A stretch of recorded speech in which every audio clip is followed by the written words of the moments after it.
Where is Shoo-Baby? I hope it has survived and is still around. And what was your inspiration for using the Bullwhip? So first questions first. You didn't throw the whip away, did you?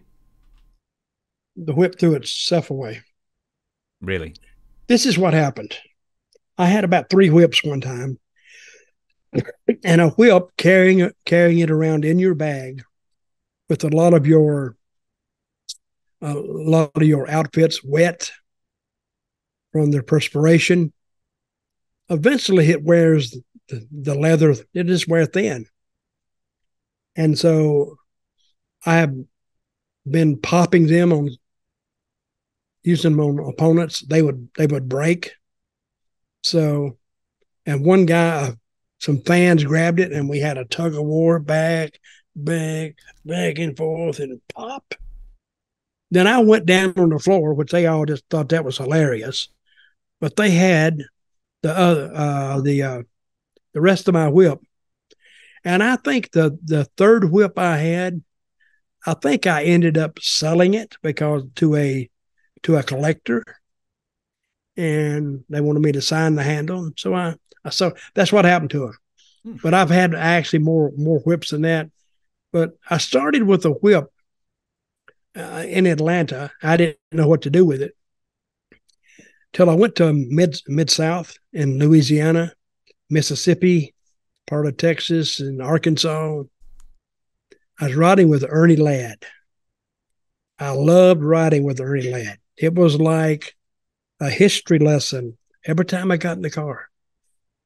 And that's where I learned a lot of, Ernie's history. He attended a school I think it was in Louisiana, called Grambling University, which is now called an HBCU, historically black college or university.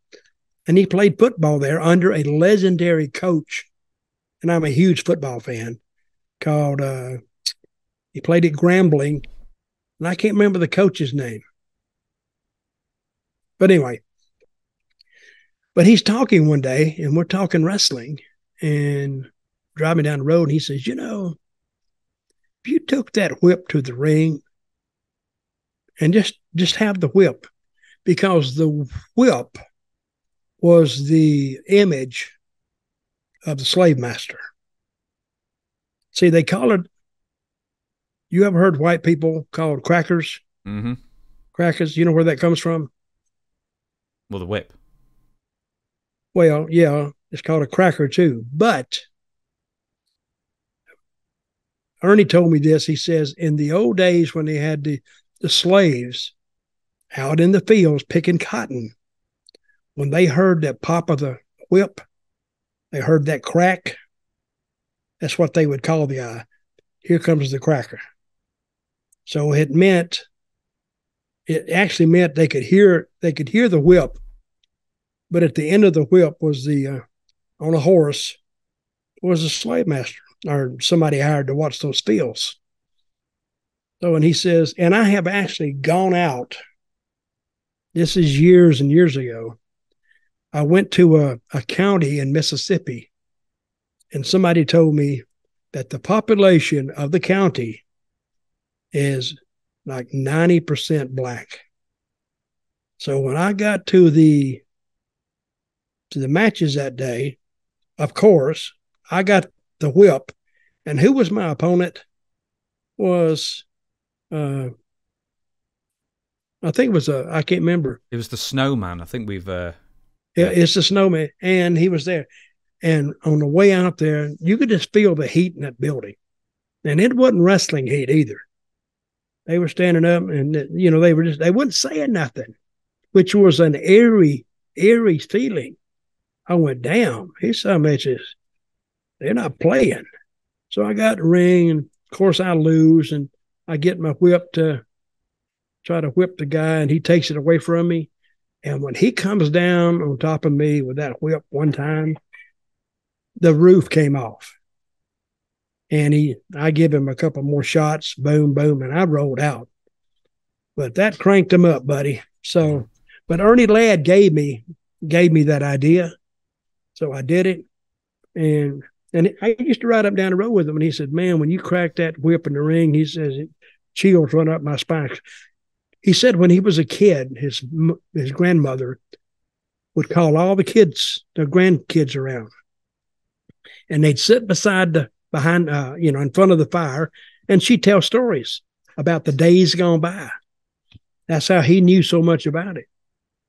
So, and I'm thinking now, all I hear is just they had slaves, and sometimes you hear they're mistreated, but you don't know how bad they were mistreated until you have somebody like Ernie telling you the story.